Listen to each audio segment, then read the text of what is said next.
Your first 20 hours in an MMO are crucial. According to ChatGPT, most people who try an MMO will play it for 10 to 20 hours before deciding to quit. Now, I know ChatGPT isn't the most accurate at times, but this one, I'd say it's pretty close. Welcome to my very first I Rate episode where I play an MMO for 24 hours, then rate it strictly based off of those first 24 hours, following a rating criteria categorized into 5 areas: gameplay, combat, UX, systems, content, and streamlining. My goal with this series is to deliver a final rating following a more systematic approach. Now, obviously, this is still very subjective, but at least there's some structure here following a set of rules. Those rules being that each category will be graded based off of the good old-fashioned American school system, because, of course, our educational system here in America is, of course, the best. And yes, I am American. A breakdown of the grades and ground rules should be pulled up right now on the screen, so be sure to pause the video and read them if you'd like. I'm not going to bother making this video any longer by reading them out.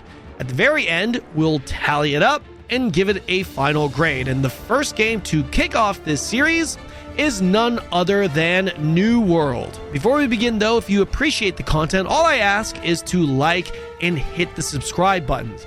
It would mean the absolute world to me, and believe it or not, it does make a big difference. Also, I'm streaming on Twitch daily, which is my main platform, so it would really be great to see you guys over there so I can interact with you guys directly. Okay, so we're going to be going over the new player experience, but here's quick general background info on the game to catch you up to speed. New World is an action combat MMO that was designed with the intent to produce a more Souls-like combat system in an open world sandbox that has a big emphasis on gathering and crafting. This is a weapon-based class system allowing you to wield 2 weapons of your choice and offers pretty standard PvE instance dungeon and raid content, while also offering a variety of instanced and open world PvP content as well. As of now, the general opinion from the New World community is that the game has come a very long way and has improved significantly since its launch, which was very much bug-ridden and many would consider was a complete disaster. Now in 2025, not only has the new player experience supposedly improved significantly, but the game overall is said to be much more polished and improved compared to the earlier days. The drawback or major downside, however, is that the current endgame is lacking and kind of boring unless you love PvP and you're content with just queuing into PvP games all day. Which is why the community is really excited for the upcoming Season 10, likely being launched with a new expansion this October. This expansion is looking to address a lot of the current endgame issues by offering a new zone, new PvE content, gear progression system overhauls, PvP content, really the works. General vibe is pretty positive within the New World community, and the numbers show the game is already starting to gain some traction. The 13% increase in players in July, followed by a 40% increase in August, hitting over 13,000. Put things into perspective, August last year, the player base was at an all-time low at 5,000 concurrent right before their expansion dropped. The community is pretty positive. The numbers are showing a possible comeback in the making, both pretty good signs. So I had to see for myself. Like a lot of you guys, I never actually experienced New World's launch shit show. Outside of maybe an hour during a really old beta test, I never really played the game. This allowed me to judge the game even more for what it is now and not influenced by what it was. So let's start our first section, the gameplay. It'd be really tough for me to give the gameplay anything under a B+. The overall gameplay feel in New World is just plain and simply good. Everything from the sound to the movement. The movement feels and looks really polished, and they absolutely nailed the inertia, which is generally something that's really hard to do, as it usually ends up feeling less responsive, sluggish, and just not snappy in MMOs. When it comes to the world, it felt pretty immersive and felt good to interact with. Sure, there are some minor bugs you'll come across, but nothing that gives you the impression that the game is broken. It feels quite the opposite, in fact. Despite the game being open world, however, there was something about it that felt a bit restricted.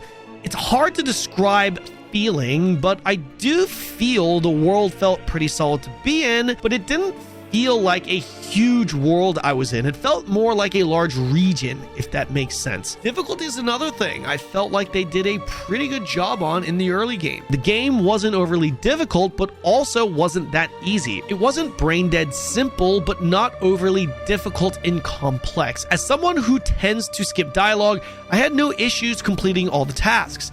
I felt they struck a solid balance for new players coming in, and the combat, which we'll talk about next, really complemented this well.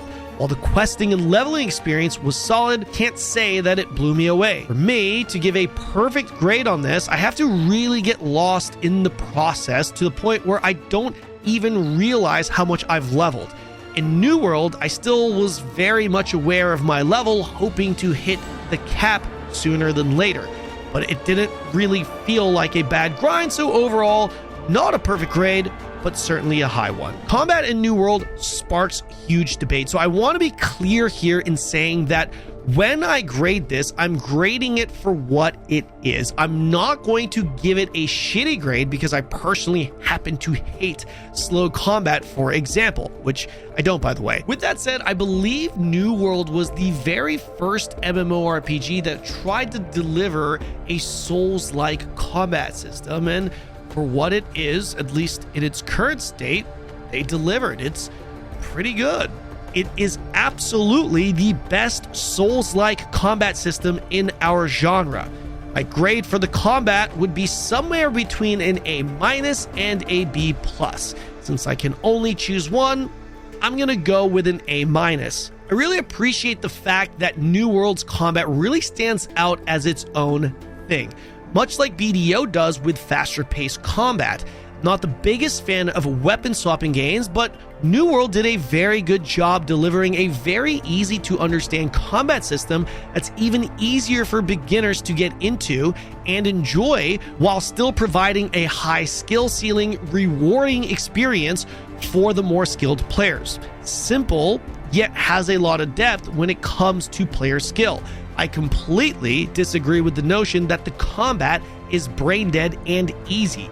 It's absolutely easy to learn, but I can clearly tell this is a game where the skill gap between a decent player versus a top player is going to be a big one, despite its seemingly simple design. From a more mechanical and technical perspective, abilities feel great to land, and despite not having some crazy sound or animations to the abilities, they feel very impactful when you land them. From the 3 abilities per weapon, light attack, heavy attack, dodge, and blocks, I can totally see where the depth comes from, but even still, I feel 1 or 2 more abilities would really enhance the combat even more while preserving the simplicity and importance of basic and heavy attacking. The other area of deficiency is POV. I feel the game needs to give players a little bit more cushion when it comes to the vertical axis POV. It felt frustrating at times being forced to lower my camera to aim skill shots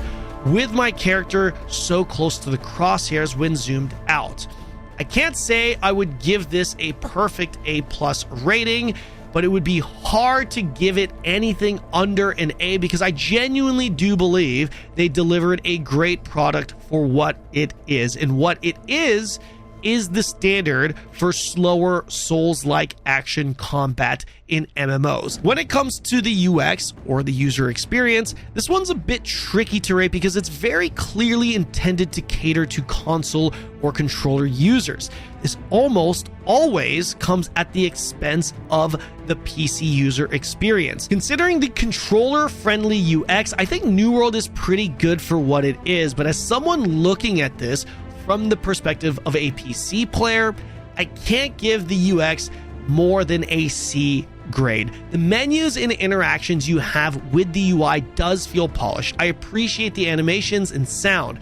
Generally, the controller-focused UX almost always feels more restrictive and clunky to use, With New World, not so much. Also, the way they laid out information, for the most part, not overly confusing and pretty easy to understand.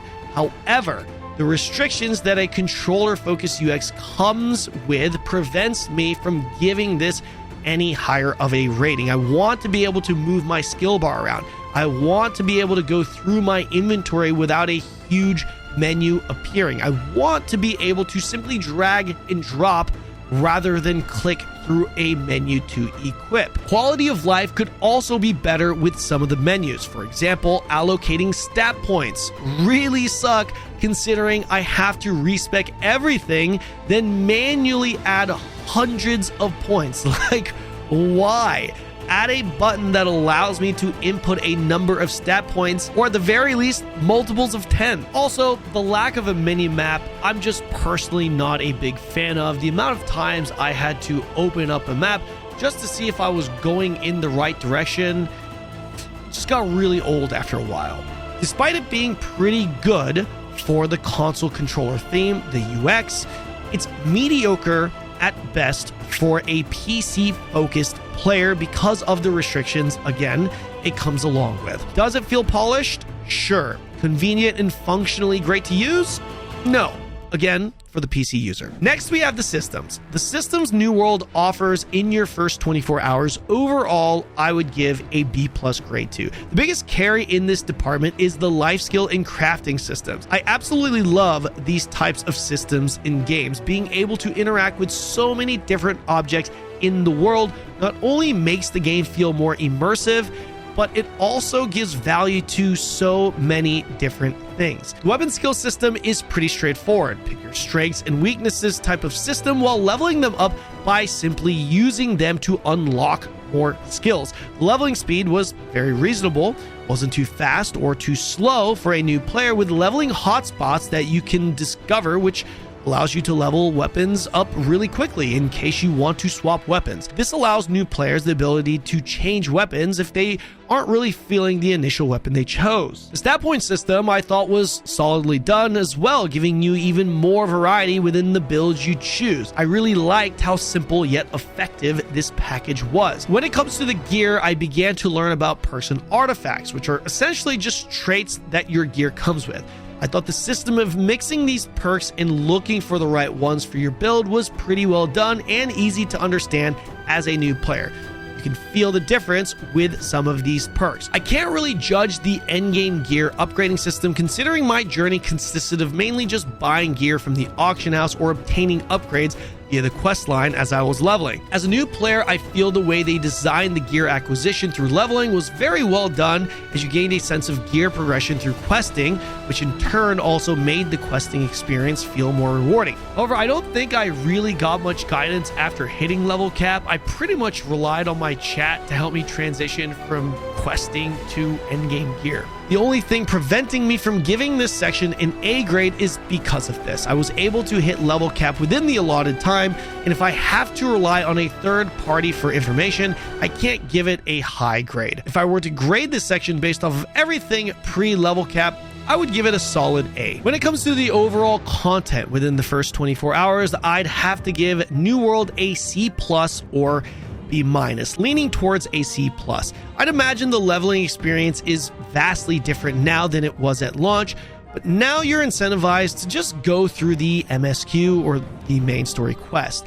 Go through the MSQ to level, to get gear, to unlock zones, and new content. The quests themselves weren't too bad. They were the usual go talk to this NPC, go to this zone, and kill these things type of experience, but the travel distance between some of these points did feel a bit on the longer side, but it wasn't too bad.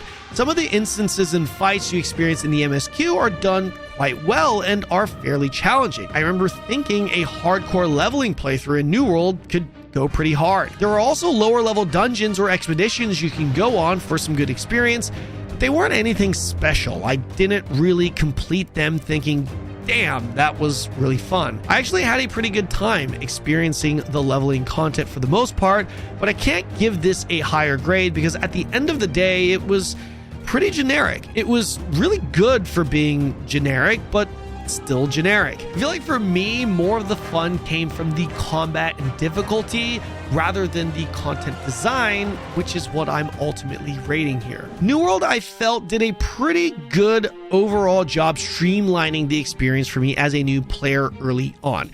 It started to become convoluted as I approached the end game, but early on, everything was pretty straightforward. Overall, I'll give New World a B grade for its early game streamlining, but I'm certain I would give it a lower grade if this grade included the transition to endgame. The biggest overwhelming experience or convoluted experience I had was with the map. There's a lot of information on that thing, and I'm sure it's super easy to read for a veteran player, but as a new player, I found myself lost often looking at it, trying to figure some things out. Controller-friendly UX didn't help either. Generally, when starting an MMO, most players will immediately rely on an MSQ to follow, almost as if it's a North Star. New World does a good job essentially tying all of your early character progression to this system, allowing players to ease into the game a bit better. This is a bit of a double-edged sword though, because it may set up for a very pleasant early experience, but it can also lead to the player being lost or overwhelmed when they do have to ultimately learn systems of the game. You can tell early on there's a lot of things in the game, but you're not really overwhelmed by it because you just rely on your MSQ pretty much to guide you through. Overall, after averaging everything, I rate New World a B, or a 3.1 out of 4 GPA, or grade point average, for the first 24-hour experience. Overall, a pretty solid game that actually surprised me. Going into New World, I always heard so many negative things about the game, while the New World Andes would continue to defend their game, blaming the bad rep on its history. For sure, this game, for me, was carried by its gameplay and combat. I would argue two of the most important elements to a game, certainly within the first 24 hours. Depending on how you look at it, the grade could have very well been even higher if you're comfortable or prefer the more console controller UX. I know there's a lot of people, especially the Asian MMO community, that really just can't get into the game because of the look of the characters. Not gonna lie, minus maybe a couple of decent fits, most of the models in this game do look pretty bad. Certainly not sexy. This is obviously a very subjective thing, however, which is why I didn't include it in my grading system. Otherwise, games like RuneScape would get an F grade for it. If it is a huge turnoff for you that you can't get over, then, well, this game isn't gonna be for you. Otherwise, definitely a passing grade and recommending one in my book. Let me know what you guys think of New World and what you would grade it in the comment section below. And also let me know what you thought of this video format or this structure. I'm happy to do it for more games if there's enough positive feedback. I'll see you guys in the next video.